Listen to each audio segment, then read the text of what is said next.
Meu amigo, meu irmão, seja bem-vindo à nossa segunda aula do módulo de teologia do curso História e Teologia do Ministério Diaconal. É muito bom ter você aqui e nessa aula de hoje nós vamos conversar sobre a relação entre diaconia caritatis e pastorado. O Papa Paulo VI, na Ad Passendum, dirá que para apacentar o povo de Deus e fazê-lo crescer ainda mais, Cristo Jesus instituiu na sua igreja diversos ministérios. Dentre eles, encontra-se desde o tempo apostólico o diaconato, que sempre foi tido em grande estima na igreja. Então eu queria chamar a sua atenção primeiro para como que o cristianismo, que é herdeiro do judaísmo, ele entende a noção de espaço sagrado. Tributário do mundo hebreu, o cristianismo não faz experiência do sagrado apenas a partir de lugares definidos, geograficamente definidos, mas é a partir da relação pessoal com um Deus que caminha, que se faz presente. Existe aqui uma dupla concepção de espaço sagrado que nós devemos levar em consideração. A primeira, que remonta à figura de El Shaddai, o Deus das estepes, das montanhas, todo-poderoso que, como um pastor, caminha à frente de seu povo. Uma segunda concepção de sagrado que se materializa em lugares definidos. Isso se vê já na trajetória do povo de Israel, onde Deus se manifesta em lugares específicos, como Deus faz no meio dos querubins, sobre a Arca da Aliança, a própria concepção do Templo de Jerusalém e de Jerusalém como a cidade santa. Posteriormente, nós veremos a relativização dessa ideia de que o sagrado se manifesta unicamente num lugar definido, tendo em vista a manifestação do novo templo que se dá em Cristo Jesus. Veja que é no mundo grego que a divindade está restrita aos seus lugares de adoração ou às cidades que levam seu nome, como Atenas, por exemplo. Atenas, ela é a protetora da cidade. Aqueles que estão na cidade, segundo a tradição religiosa grega, estão sob a proteção da deusa. Agora, o Deus hebreu, da qual somos tributários, não é assim. Ele é um Deus que tira da cidade, leva para fora da cidade, sustenta na caminhada e, como um pastor, cuida que elas se alimentem, que elas caminhem e não se percam. E Jesus vai radicalizar essa ideia, dizendo que ele próprio, ele é o bom pastor que dá a vida pelas suas ovelhas. Se você tem o livro Ministério Diaconal, História e Teologia, você pode abrir no capítulo 3, denominado Diaconia Caritatis, que é o capítulo que vai nos dar a base para a nossa discussão de hoje, tá? Por que falamos de pastor dentro da Diaconia Caritatis? Porque o pastor tem como característica principal a diaconia, o serviço, a entrega de si mesmo em favor do seu rebanho. A ideia do pastorado, como ato de zelar, de cuidar, estava o tempo todo presente nas atitudes de Jesus. O Evangelho de Mateus nos diz que, vendo a multidão, teve compaixão, porque aquelas pessoas pareciam ovelhas sem pastor. Assim como Deus guiou o povo de Israel pelo deserto para a terra prometida, como um pastor Jesus é o bom pastor, que veio para reunir as ovelhas em torno de si, cuidar para que elas se alimentem e garantir que elas conheçam o caminho para a terra prometida. E é o pastor que mostra esse caminho. Jesus não é apenas o pastor que mostra o caminho, mas é o pastor que se faz caminho. É o pastor que é o caminho. E esse pastor convida outros a serem como ele, pastores desse rebanho. Por isso ele vai dizer para Pedro: Pedro, você me ama? Veja, a condição para que você seja pastor do rebanho de Cristo é o amor. Porque quem não ama não dá a vida pelo outro, não é verdade? A condição para que se seja pastor no rebanho de Cristo é assemelhar-se a Ele, ser capaz de dar a vida como Ele deu pelo rebanho. Então, Pedro, você me ama? Apacenta as minhas ovelhas. Se existe amor em você, e amor para nós não é sentimento, na verdade, amor para nós é uma pessoa, Deus é amor. Existe amor em você? Então o Espírito de Deus está em você para que você realize as mesmas coisas que eu faço. Apacenta o rebanho. Porque se não houver amor em você, você não é pastor, você é o mau pastor. O mau pastor está interessado no lucro e não nas ovelhas. Pedro, você me ama? Se há amor em você, apacenta as minhas ovelhas. Percebe como Jesus coloca como essencial na vida do pastorado a diaconia caritatis? É a capacidade de servir em amor que torna você bom pastor, à semelhança do bom pastor. Veja que é na figura do pastor que se encerra a noção, portanto, de serviço, de doação, de cuidado, de condução. O pastor é o mediador entre as ovelhas e o alimento. A finalidade do ato de pastorear é garantir a vida das ovelhas, alimentando-as, vigiando-as contra o perigo no caminho e garantindo que elas tenham vida. O pastor cristão é aquele que, fazendo as vezes de Cristo, ou melhor, agindo na sua pessoa, deve ser a ponte entre a vida das ovelhas e o alimento que as sustente. Veja só, meu irmão, para nós cristãos, portanto, o espaço sagrado que nós vemos constituído nos nossos templos, assim como havia uma visibilidade no Templo de Jerusalém, nós não temos simplesmente ali a expressão do sagrado. A expressão primeira do sagrado não está no templo, mas está na figura do pastor. O pastor, ele é em si mesmo uma manifestação do sagrado na vida do rebanho.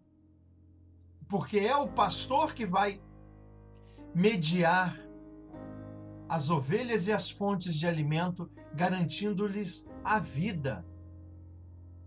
O pastor é em si uma manifestação do sagrado, na medida que gera vida e gera vida em amor.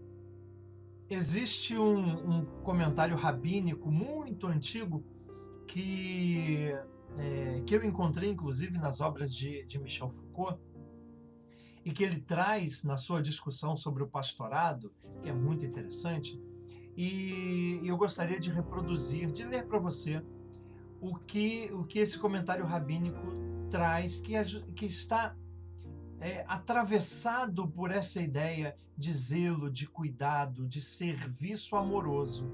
Olha só.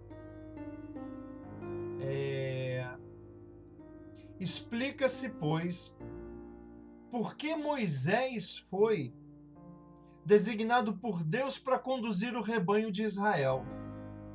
Olha que coisa interessante. É que quando era pastor no Egito, pastor de ovelhas, né?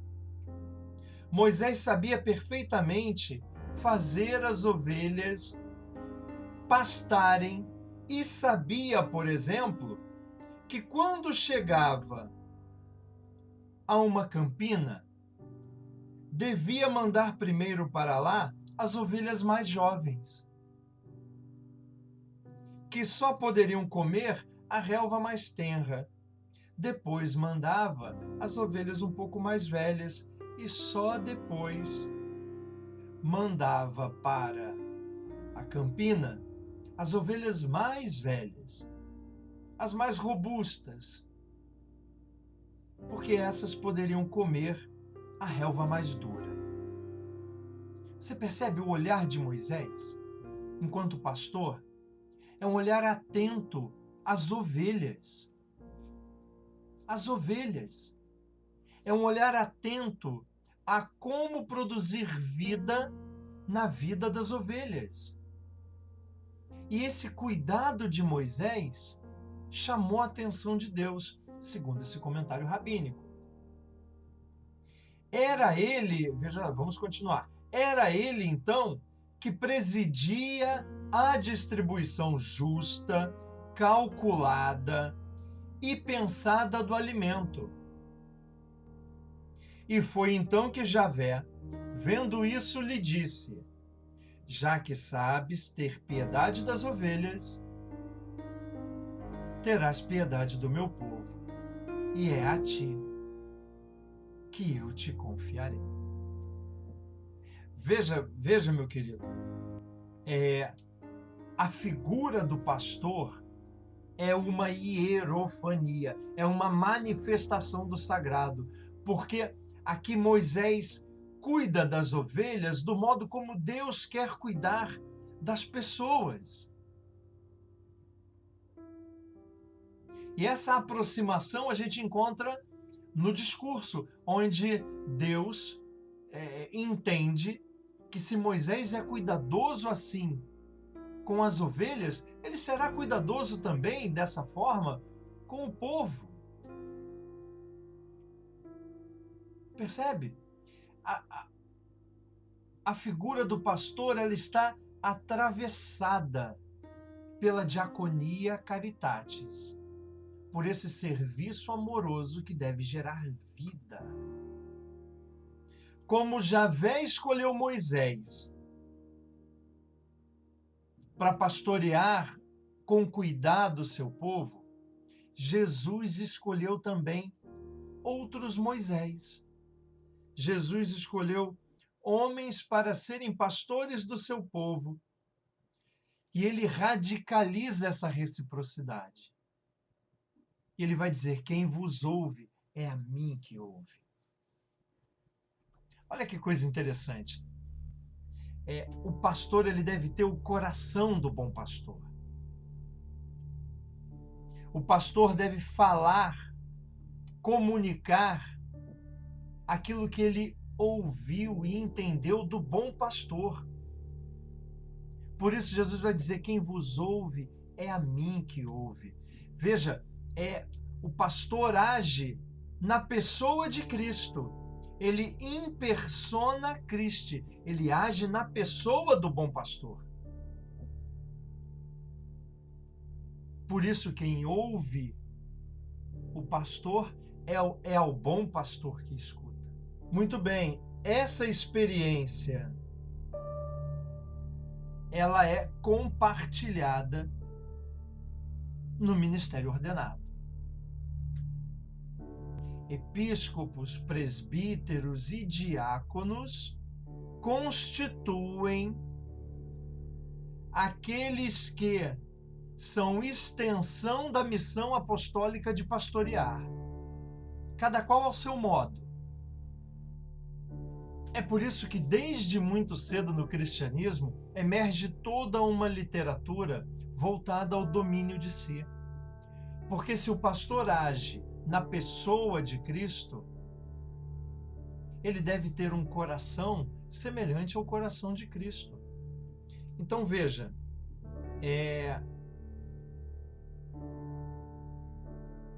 São Gregório, na sua Régula Pastoralis, ele vai dizer o seguinte: a mão que limpa o que está sujo, nos outros não deve porventura ser ela própria limpa e impoluta? Cuidará de ser pura a mão que se dedica a lavar as imundícies. Então, algumas características do pastor cristão. Primeiro, a manifestação do espaço sagrado em seu próprio corpo individual. O ministro ordenado, episcopo, presbítero ou diácono, ele age na pessoa de Cristo. A segunda característica do pastorado é a diaconia. O poder do pastor não se exerce sobre um território. Não é assim? O poder do pastor não é administrar prédios. O poder do pastor se exerce sobre um rebanho, e sobre um rebanho que caminha. Por definição, esse poder é exercido sobre um rebanho em seu deslocamento. Daí a exigência de cuidado, zelo, atenção, dedicação para com o rebanho. Então, meu querido, assim como a diaconia é a chave de compreensão da vida de Jesus, a diaconia é também a chave de compreensão de todo o ministério ordenado. O ministério ordenado é um ministério de serviço. O episcopo não é ordenado para outra coisa, a não ser para servir. O presbítero não foi ordenado para outra coisa, a não ser para o serviço. O diácono não foi ordenado para outra coisa, a não ser para o serviço. Cada qual naquilo que lhe é específico. Mas o ministério ordenado é um ministério de serviço. O mesmo Cristo que é pastor é também servo. Por isso que o Santo Padre, o Papa, é o servo dos servos de Deus. Toda a igreja deve entender-se por ministerial e, de modo muito, muito específico, o ministério ordenado. Os sacramentos dão visibilidade a essa imagem do pastor servidor, do pastor que está atravessado pela diaconia caritatis. O que é o batismo? O batismo é a inserção da ovelha no aprisco. O que é a penitência? A penitência é a busca pela ovelha perdida, desgarrada e sua reinserção no aprisco. O que é a Eucaristia? A Eucaristia é esse alimento que o pastor concede às ovelhas nesse caminho. E veja, toda a igreja participa da diaconia de Cristo Jesus. Porque todos aqueles que são tocados pelo ressuscitado imediatamente colocam-se a serviço. Agora, meu amado, veja só. O diácono, de modo muito específico, ele deve ser sinal dessa diaconia. Ele deve suscitar o o serviço na igreja, estimular a comunidade ao serviço amoroso, ao cuidado com os pobres, ao serviço com os marginalizados, os desvalidos. O diácono não é proprietário da diaconia, mas ele é sinal, guardião do serviço na igreja. O ministério diaconal ele nasceu da própria exigência da diaconia. Lembra quando nós estudamos Atos dos Apóstolos, capítulo 6? Foi para servir à mesa. A tríplice diaconia, a diaconia da palavra, da caridade e da liturgia, ela nasce dessa relação do diácono com o episcopo e a comunidade. Nós vimos isso, lembra? Agora, é a diaconia caritatis que vai dar sentido e direção para o fazer do diácono. O servir à mesa de Atos 6, você já entendeu, não está restrito a uma obra assistencialista de caridade, que é importante, e o diácono deve estimular isso na comunidade de fé e no mundo, no seu local de trabalho. Mas veja, a diaconia caritatis deve estar presente em tudo que o diácono faz. Não apenas, não é mero fazer, mas é modo de ser. É um modo de ser no mundo, tornando Cristo presente com a sua presença. Então eu acho que a gente pode dizer que foi a diaconia que fez o diácono. Não é assim? Foi a necessidade de cuidar do rebanho dentro de uma maneira específica de pastorear que os apóstolos instituem o ministério diaconal. O pastorado desenvolvido pelos primeiros diáconos correspondia às exigências de uma igreja em expansão. Por isso que naquele primeiro momento você vê que o cuidado com o rebanho passava pelas mãos do diácono, também pelo anúncio da palavra, pela pregação, pela catequese. O primeiro século era um século missionário, onde a igreja está se expandindo, e vimos a importância do ministério dos 7 e dos seus discípulos nesse processo de expansão do cristianismo. No século I, o ofício do diácono está quase que exclusivamente voltado à pregação e ao ensino.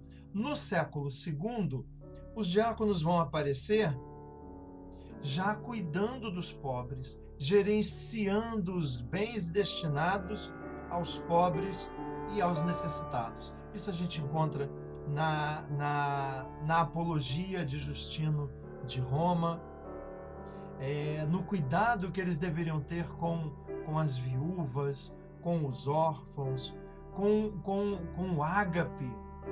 No século III, de maneira muito específica, a gente vê que essa noção de administração se estende. Os diáconos não são apenas administradores dos bens destinados aos pobres, mas são administradores dos bens da igreja. Há uma ampliação dessa noção de zelo, de cuidado.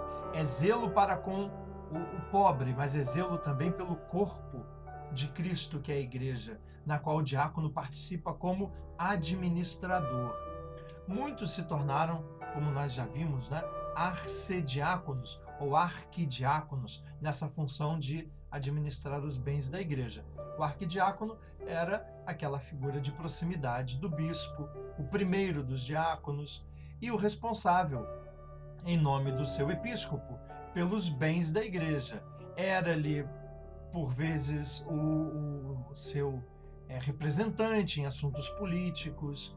Então essa ideia de cuidado com o corpo, ela se amplia do corpo individual, do pobre, da viúva, do órfão, para o corpo da igreja, o corpo de Cristo.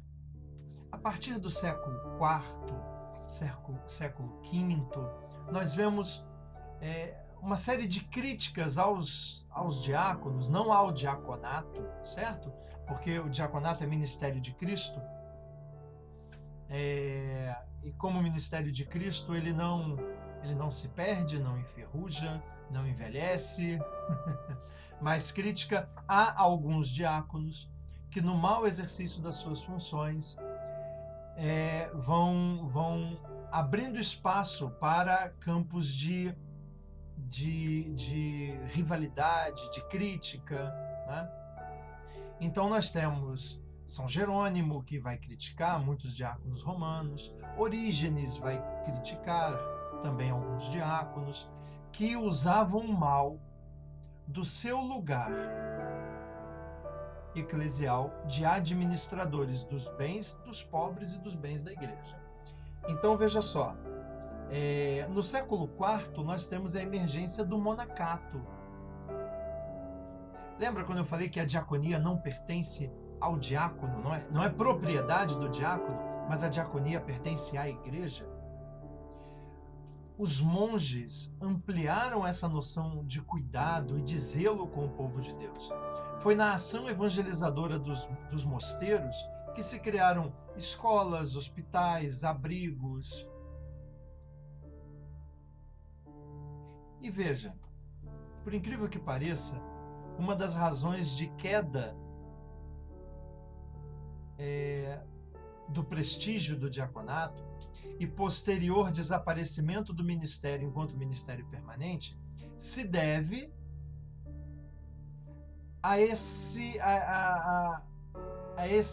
essa falta de cuidado com a mesa do pobre por parte de muitos diáconos e da percepção da igreja de que há outros espaços de diaconia. A emergência do monacato foi um dos elementos que levou ao desaparecimento do diaconato como ministério efetivo.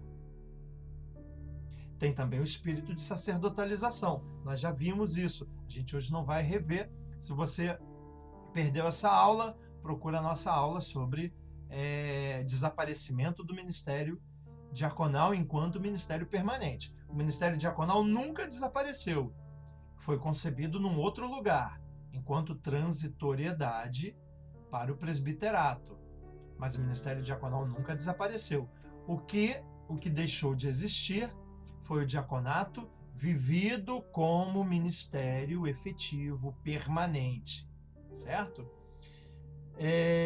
A partir do século V, a gente pode dizer, lamentavelmente, que o diácono não é mais o homem da caridade. Não é mais. E nem mesmo responsável pelo patrimônio da igreja. O serviço da caridade não é mais diaconal, mas é monacal, conventual. E a partir do século VII, as obras de caridade escapam por completo das mãos dos diáconos. Olha só que coisa, né? Na administração, os diáconos ou se tornaram episcopos, lembra disso, né? Da nossa aula sobre os arcediáconos, porque como arcediácono, arquidiácono, eles eram os preferidos na substituição dos seus bispos. Na vacância da cátedra, muitos arquidiáconos substituíram seus bispos. Santo Atanásio de Alexandria, por exemplo, em Alexandria. Na Igreja de Roma, 33 diáconos foram elevados à Cátedra de Roma sem nunca terem sido padres, né? Você sabe disso. Isso se deve às ordenações per saltum que perduraram até o ano de 950 com o Pontifical Romano Germânico. Será esse documento, então, que vai modificar o cursus clerical, inserindo o diaconato como trajetória para o ministério presbiteral. Até então, quem desejava o presbiterato era ordenado presbítero e não necessariamente teria que ter recebido o diaconato antes. Quem queria ser diácono, recebia o diaconato, e não necessariamente ele teria que progredir. Se fosse eleito bispo por ocasião da vacância do seu bispo, eles eram ordenados episcopos e não passavam pelo presbiterato, certo? Não passavam pelo presbiterato. Existe uma linha de interpretação hoje que diz que, mas então tinha que se ordenar também presbítero para bispo. A documentação da igreja não diz isso. Não diz isso. Santo Agostinho foi feito bispo sem nunca ter sido diácono nem padre. O que acontecia era, existia uma vocação ao diaconato, uma vocação ao presbiterato. Quem queria ser diácono era ordenado diácono, quem queria ser presbítero era ordenado presbítero. E durante as eleições naquela diocese, diáconos e padres concorriam em pé de igualdade ao episcopado. Será, como disse agora, o pontifical romano germânico que vai modificar essa prática. Aí sim, para ser padre, você teria que ser diácono primeiro, e para ser bispo, você teria que ser diácono, depois presbítero, e então depois então episcopo, né? Isso só passa a acontecer a partir de 950. Agora, o que eu gostaria de chamar a sua atenção é o seguinte: o diaconato na igreja ele desaparece enquanto ministério permanente quando a diaconia caritatis, a diaconia da caridade, se transforma em iniciativa de poder ou problema puramente econômico-administrativo. Ele perde o seu sentido existencial na medida em que o dinheiro oferecido para o sustento dos pobres e da igreja se torna uma questão meramente administrativa, bem a ser investido. Entende? Você está entendendo o que eu estou querendo dizer? Na medida que o serviço do diácono foi meramente administrar, ele vai se perdendo. E outros que passaram a exercer a diaconia caritatis, que é da igreja, e que o diácono deveria ser um baluarte, um sinal privilegiado, na medida que ele deixa de ser, seu ministério vai perdendo importância e se esvaziando de sentido.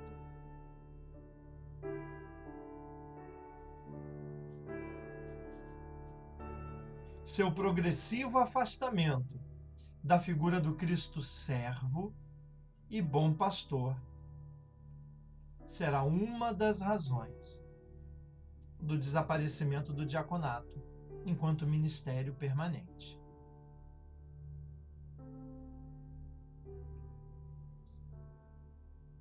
Agora veja, eu não vou tratar aqui de todas as causas do desaparecimento do diaconato. Isso já foi feito nesse curso, né? Mas perceba, o diaconato perde o seu elan, a sua essência, o coração, quando se torna mero fazer administrativo. Por isso que alguns concílios vão sugerir ecônomos profissionais. Quase sempre, o ecônomo profissional era ordenado subdiácono.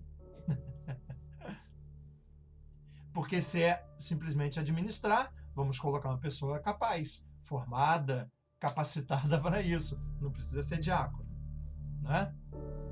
Para ser diácono, você precisa ter o coração de Jesus. Quando o Concílio Vaticano II vai restabelecer o ministério enquanto ministério permanente, ele vai olhar para aquele diaconato da igreja primitiva. diaconato nós queremos? Nós queremos um diaconato atravessado pela Diaconia Caritatis. Um diaconato dentro de uma nova igreja. Uma igreja que não é simplesmente sacerdotal, mas é uma igreja ministerial.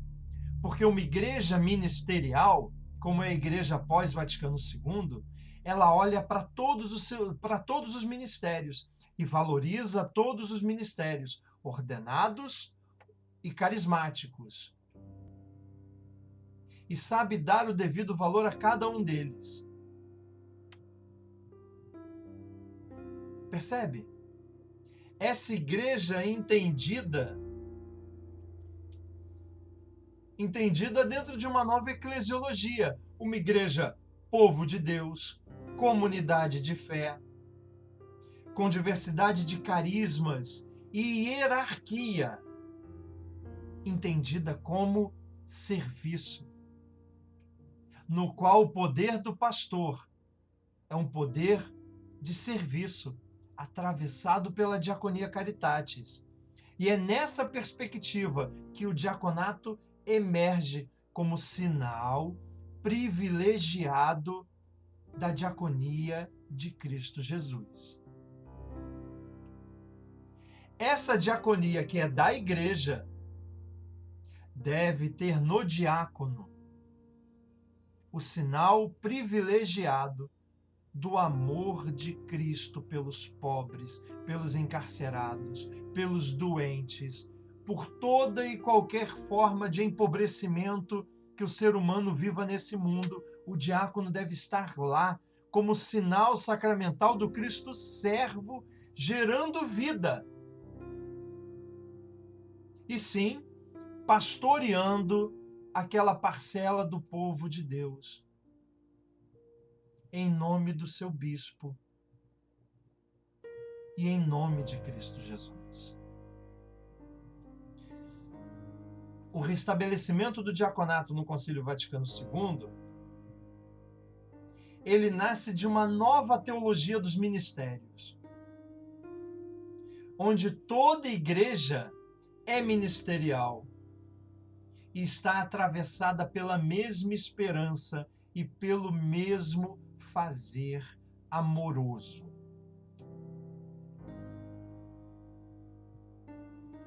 Na qual, veja, o poder do pastor não é um poder administrativo.